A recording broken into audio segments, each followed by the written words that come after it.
E aqui no estúdio eu converso com o médico do trabalho, Fernando França, e com o auditor fiscal do trabalho, Wolfram Maria Bastos. Bom dia. Bom dia, Soares. Eu começo então com o Dr. Wolfram, para ele caracterizar para mim o que é o acidente do trabalho, o que a lei diz como acidente de trabalho.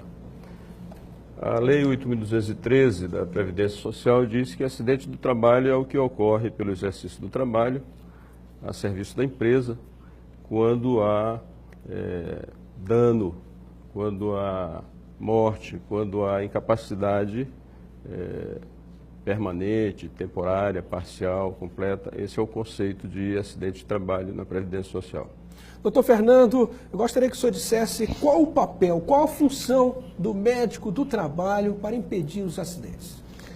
Então, Soares, a função do médico do trabalho, ele atua desde a prevenção, rastreamento e análise das situações que podem gerar agravo à saúde do trabalhador. Então, o Ministério do Trabalho existe as normas regulamentadoras e a principal delas é a norma regulamentadora 7, que fala do PCMSO, que é o Programa de Controle Médico e Saúde Ocupacional, onde toda empresa é obrigada a manter este programa, seja instalado nas suas dependências, seja terceirizado.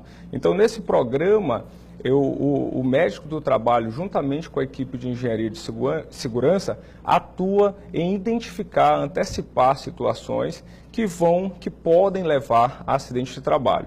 Então, há uma importância muito grande no dia a dia, além da prevenção do acidente de trabalho, em ações de promoção à saúde do trabalhador.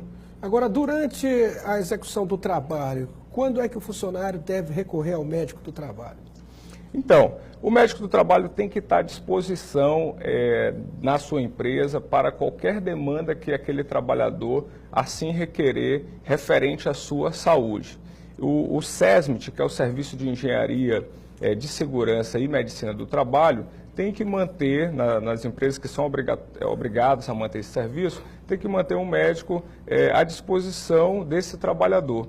Quando ele incorrer em situações que podem gerar agravo à sua saúde. Aí é importante falar que as doenças ocupacionais hoje também se equiparam a acidente de trabalho. As doenças que são geradas no trabalho por decorrência de riscos ocupacionais, por exemplo, da perda auditiva por exposição a ruído. Então, isso é uma situação de doença ocupacional que também equivale a acidente de trabalho. E, nesse caso, ele deve procurar o médico do trabalho da sua empresa. Doutor Wolfram, uma pergunta para o senhor, é do Manuel Francisco, ele é morador do Maiobão, ele quer saber, um colaborador se acidentou no percurso para sua casa, logo após sair do serviço, ainda é responsabilidade da empresa? Desde que ele esteja no trajeto habitual do trabalho para casa, isso caracteriza-se como acidente de trabalho. E outra pergunta aqui, é da Maria Antônia, ela quer saber quais os procedimentos a empresa deve adotar para evitar ou até mesmo reduzir acidentes de trabalho.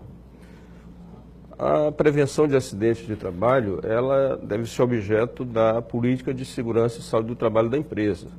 Então, a prevenção de acidentes, ela começa com a valorização desse assunto pela estrutura empresarial. Na medida em que se tem essa política de implementação de prevenção de acidentes, vai-se para um procedimento prático de identificação de riscos, definição de procedimentos de prevenção que incluem treinamento, adoção de medidas práticas na empresa. Mas o começo da ação é o que está esboçado na política de segurança e saúde da empresa. Se não há essa política, a potencialidade de acidentes ela fica muito maior, né? Doutor Fernando, uma pergunta agora do Roberto Silva, ele quer saber quais são os critérios para a perícia conceder a licença. O senhor também é médico perito. Sim, sou médico perito da Universidade Federal do Maranhão. Então, os critérios adotados durante a perícia médica, é importante ser colocado que o trabalhador ele tem que chegar na perícia munido de toda a documentação que vai comprovar esse acidente de trabalho. Então, no ato que ele é submetido, que ele passa por um processo de acidente de trabalho, ele tem que fazer a comunicação desse acidente de trabalho através da CAT. Então, esse documento é importante que o trabalhador entenda a necessidade de ser realizado. Então, a lei diz que ele deve ser realizado imediatamente após o acidente ou no próximo dia útil, e enquanto ele tiver perda de funcionalidade devido àquele acidente de trabalho.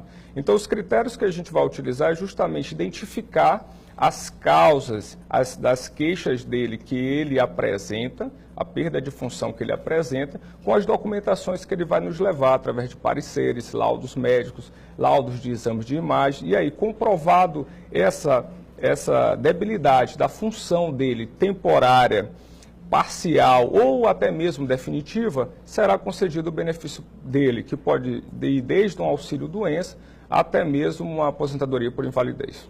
Doutor Wolfram, com certeza o trabalhador está em casa e quer saber como é que ele faz para fazer denúncia no Ministério do Trabalho e, a partir dessa denúncia, se é feita alguma fiscalização. O Ministério do Trabalho tem experimentado uma situação de enxugamento de seus quadros, isso tem limitado o volume de atendimento. Nós estamos hoje, para facilitar o acesso, objetivando facilitar o acesso do cidadão, estamos com um sistema de agendamento de atendimento por meio eletrônico, é o saa.mte.gov.br. Através desse site, o cidadão agenda o seu atendimento no Ministério do Trabalho. Ele, diante de situações que ele entende como de risco para seu trabalho, para o seu dia a dia, para qualquer outra relação com o Ministério do Trabalho, ele pode fazer o agendamento do atendimento a partir desse site. Muito obrigado, doutor Wolfram, muito obrigado também ao doutor Fernando pela essa entrevista aqui no Bom Dia. Eu que agradeço, muito obrigado, Soares, muito obrigado ao Sistema Mirante pelo convite, e fica aqui uma mensagem de otimismo a todo trabalhador. A gente sabe que hoje o Brasil passa por um momento onde o número de desempregados é muito grande, e a gente deve deixar aqui uma palavra de otimismo, né, que novos obstáculos também nos desafiam a novas conquistas. Então, muito obrigado. E a crise, né, vai ser vencida pelo trabalho. Muito pelo obrigado. Trabalho, sempre, né? A fé, o otimismo, e deixar aqui meus parabéns também a todos os trabalhadores pelo 1º de maio, que está se aproximando, e é uma data que, sem dúvida, apesar de tudo, tem que ser comemorada. Muito obrigado, então. A seguir, no quadro Você Quer Saber, o assunto é como gerenciar o orçamento. A gente volta já.